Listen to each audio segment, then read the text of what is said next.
Hola, muy buenos días para todos. En esta oportunidad hablaremos un poco sobre la historia de la contabilidad. Quien les habla, Luz Adriana Martínez, desde la materia de Sistema de Información Contable. En este nuevo apartado vamos a conocer un poquito qué es la contabilidad, pero de manera especial cómo se remonta y cuál ha sido su historia a nivel mundial y de manera especial en nuestro país. Inicialmente, recordar qué es la contabilidad. Sabemos que es una disciplina que estudia, mide o analiza el patrimonio financiero de la empresa en un periodo determinado. ¿Esto a fin de qué? De conocer su situación financiera. ¿Para qué? Para la toma de decisiones. Esto aquí es muy importante porque a través de la contabilidad, que es una disciplina que nos ayuda a medir el patrimonio financiero, podemos analizar transversalmente cómo está nuestra empresa y precisamente cuál es su situación para dirigirnos a finalmente tomar decisiones que nos ayuden a generar mayor rentabilidad, que es lo que cada uno de los socios y dueños espera al montar un negocio y tener una empresa. Pero ¿cuál ha sido la historia de la contabilidad en el mundo y cómo ha llegado a nuestras vidas? Porque sin duda alguna hay que aclarar que nos ha acompañado desde el inicio.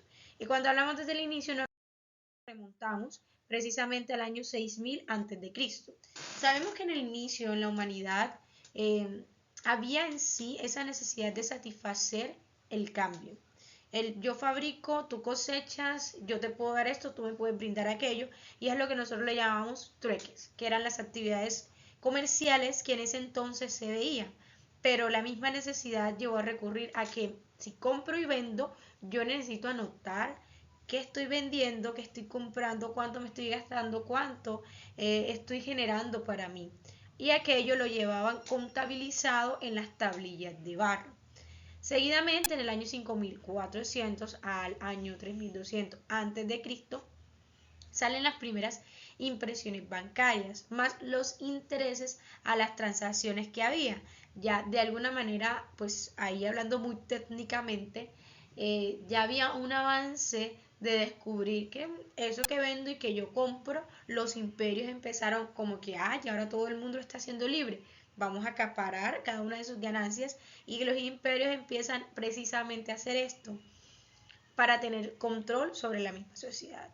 Seguidamente, en el año 5000 a.C., nacen las primeras leyes para reglamentar este tipo de operaciones y de manera especial son leyes que van dedicadas a que hay que tener libros contables. De manera especial los escribas en ese entonces, quienes sabían escribir, eran los que llevaban la contabilidad y que era importante para cada negociante tener un libro en donde pudieran plasmar su información financiera y poder así demostrarle a cada uno de los imperios lo que hacían con sus dineros. Ahí empezamos a ver un poquito lo que es el control que también llega a ser parte de la contabilidad.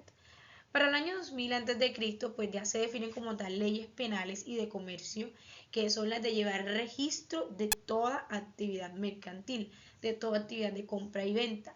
Lo hacían a través de los libros que ya habían establecido y que cada año tras año pretendía que se mejorara. ¿Cómo lo hacían? Precisamente no con un libro, porque ya sabemos que eran los escribas, pero antiguamente, en estas fechas, datan pues de miles de años, figuras en arcilla para saber contar cuánto me vendió, cuánto traje, cuánto tengo en mercancía. Y esto es muy curioso porque desde ahí podemos ver cómo el hombre nunca está quieto y más en desarrollar esta parte contable que nos acompaña hasta el día de hoy.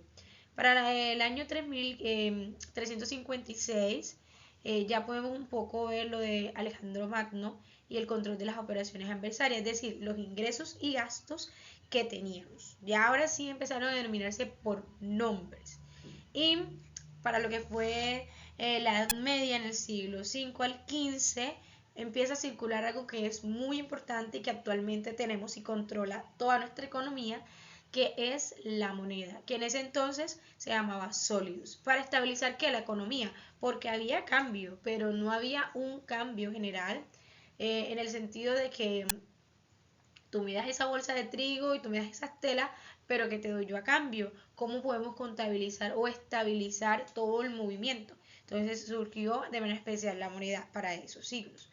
Finalmente, para el siglo XVIII, después de la Edad Media, bueno, estando en la misma Edad Media saliendo, la actividad contable como una profesión. Entonces, la Edad Media marca, como vemos en estos tres últimos cuadros, de manera especial lo que es la contabilidad, porque de aquí nace inclusive el padre de la contabilidad, que lo vemos aquí en el año 1494, que es Luca Pacioli, que sin duda alguna hace el gran principio que hoy seguimos llevando, que es el principio de la partida doble, reconociendo la contabilidad aún más como una profesión. Se ha discutido durante muchísimos años y hasta hace poquito se llega a ver verdaderamente como una ciencia, y ha sido una discusión siempre, pero descubramos que justamente la Edad Media nos da una gran base para lo que hoy conocemos como contabilidad, sin negar pues que anteriormente fueron las primeras bases las que fueron moldeando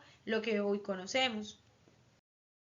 Seguidamente tenemos para el año 1789 el tema de la Revolución Francesa, donde sufrieron diversas modificaciones pues, en la naturaleza de las cuentas como tal y empezaron a implementarse escuelas para el aprendizaje de la contabilidad como lo había hecho Lucas Pacioli, quien había pues de alguna manera ha ido apuntando en libros cómo se debía llevar la contabilidad de manera especial practicando el principio de la partida doble.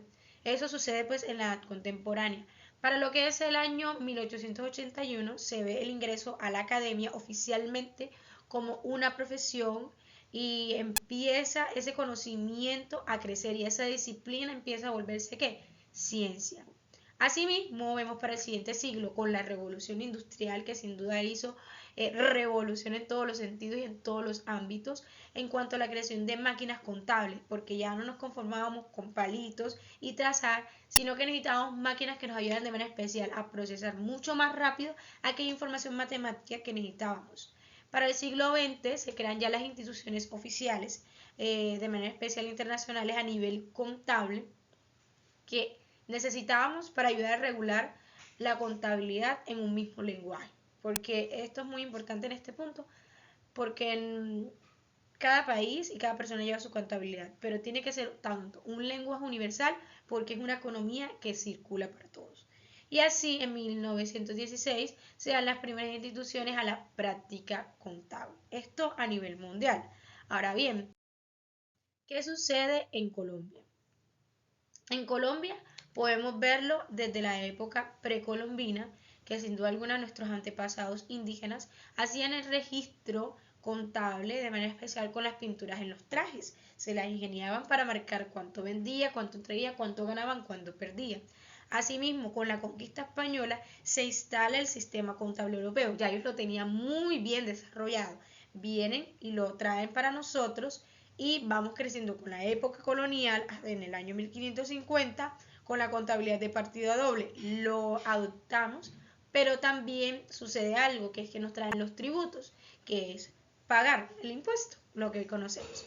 Asimismo, avanzamos con la adopción de operaciones comerciales, que eran las principales cuentas, nace el Código de Comercio y empieza a crecer estas nuevas leyes para ir regulando de manera especial la contabilidad y la profesión. Ya para el año 1905 sale el decreto 140, que es la Escuela Nacional de Comercios, donde se obliga a tener libros de contabilidad. Asimismo, nace la figura del revisor fiscal con la ley 58 de 1931 y siguiente a ello las funciones del mismo, pero con la ley 145 de 1960 nace el reglamento de la profesión contable, que es la que nos sigue rigiendo hasta el día de hoy. Y así, finalizando un poco, quedándome en el siglo pasado, en los años 90, con la ley 43, nace una de las leyes que aún siguen siendo los parámetros que debe llevar un contador público en Colombia, es decir, la normatividad y entorno legal que hoy seguimos llevando y que a través de las distintos decretos, leyes y normas han seguido avanzando para nosotros y nos han traído nuevas ventajas. Esto ha sido todo por hoy. Doy muchísimas gracias por haberme escuchado en estos cortos minutos y espero que todo les haya quedado muy claro. Muchísimas gracias.